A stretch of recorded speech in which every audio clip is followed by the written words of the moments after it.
네, 여러분, 긴급 뉴스를 말씀드리겠습니다. 지금 화면에서 보시는 것처럼 윤석열 대통령 탄핵 소추와 관련된 법률 대리인단이 방금 전 오후 4시에 기자회견을 갖고 깜짝 놀랄 만한 새로운 사실을 발표를 했습니다.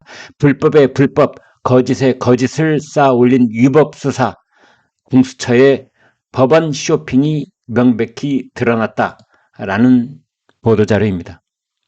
내용을 여러분과 함께 공유하겠습니다. 공수처가 서울중앙지법에 대통령과 관계자들에 대한 압수수색 영장, 통신영장, 통신사실 확인 자료 제공 요청 허가를 청구했으나 기각당한 사실이 확인됐다.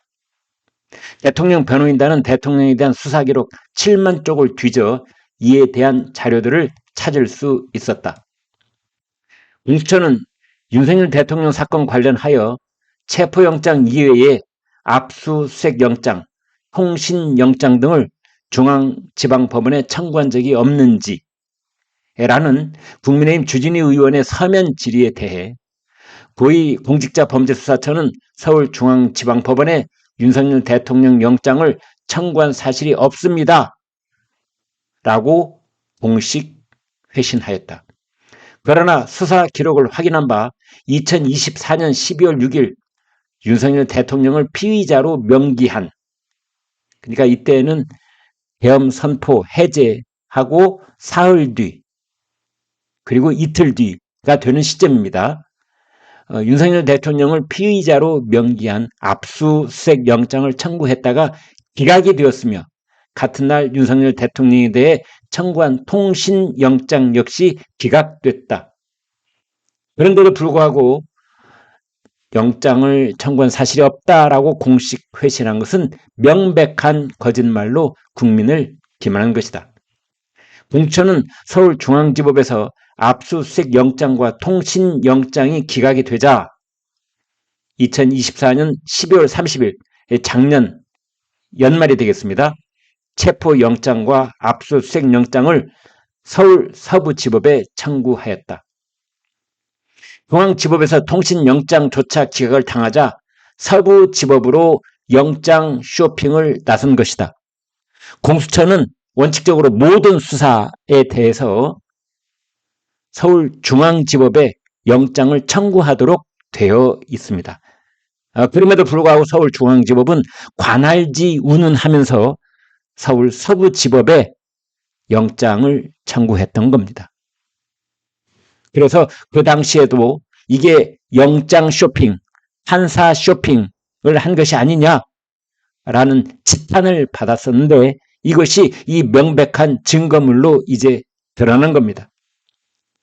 계속 보겠습니다. 공수처가 공수처법에 규정된 관할 중앙지법을 피해 굳이 서울지법으로 간 이유는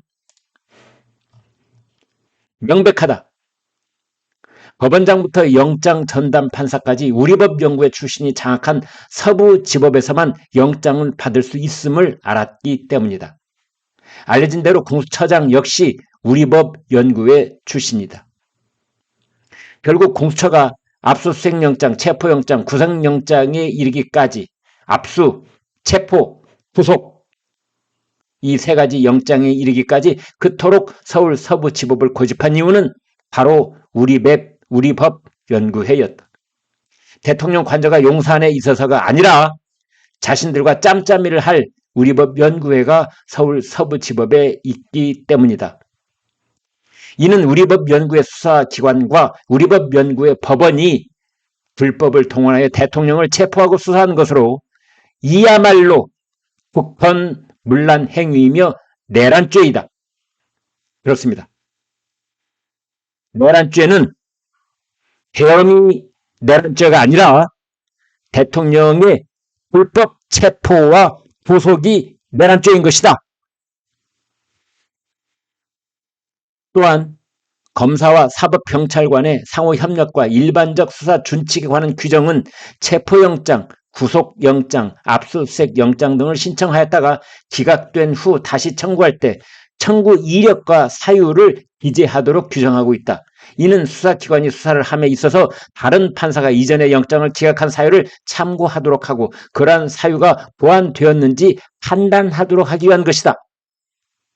그러나 공수처 검사는 청구 이력도 기재하지 않고 압수수색 영장과 체포영장을 다시 청구해 발부받았다. 이 또한 명백한 위법이라 할 것이다. 공수처의 대통령 수사는 불법에 불법을 더하고 거짓에 거짓을 쌓아올린 위법 수사의 바벨탑임이 입증되었다. 위법한 영장을 청구하고 위법한 영장에 근거해 대통령을 체포하고 불법으로 대통령을 감금한 공수처장과 공수처에 대해 반드시 그 책임을 무겁게 물을 것이다. 또한 공수처는 국회에 제출한 허위 공문서에 대해서도 책임을 져야 할 것이다. 대통령 변호인단은 공수처장을 비롯한 관계자들에 대해 이와 관련한 고발을 즉각 진행할 예정이다.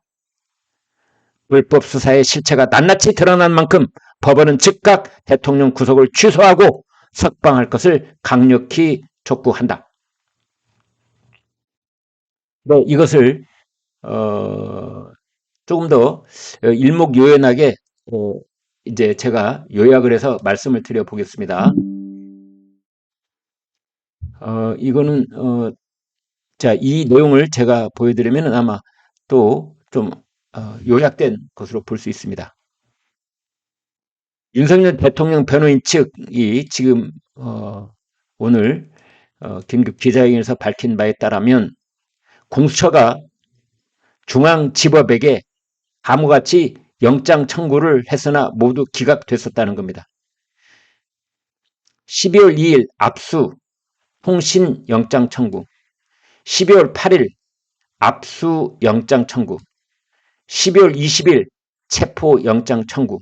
그런데 압수 통신, 압수 영장, 체포 영장 이 세 차례의 영장이 서울중앙지법에서 모두 기각되자 중앙지법이 영장을 모두 기각하자 공처는 관할 법원이 서부지법이라면서 영장을 재신청했다는 것이고 이럴 때는 반드시 영장을 재신청할 때 앞서서 영장 청구 이력을 첨부를 해서 그때 기각당했던 사유가 어떻게 해소되었는지를 반드시 명기하도록 하고 있는데 그마저도 하지 않았다. 겹겹이 모든 것이 거짓으로 쌓아올린 체포영장, 구속영장이 서울 서부지법이라는 그 우리법 연구회의 카르텔에 의해서 그것이 지금 대통령을 서울구치소에 가둬놓고 있는 근거가 됐던 것이다. 따라서 대통령은 서울구치소에서 즉각 석방하는 것이 옳다라는 주장을 하고 있고 이러한 내용들은 헌법재판소에서 진행되고 있는 대통령의 탄핵 소추에도 지대한 영향을 끼치지 않을 수 없다라고 결론의 말씀을 드리겠습니다. 드디어 일이 벌어졌습니다.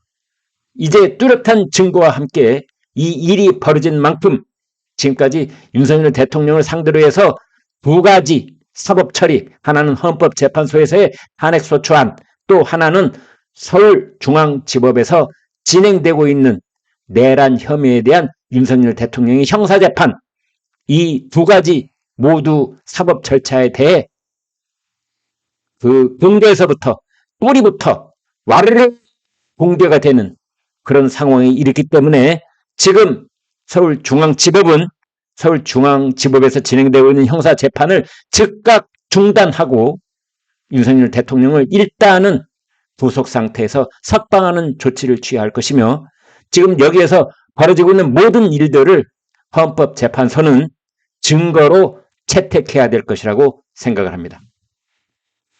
네, 여러분 고맙습니다.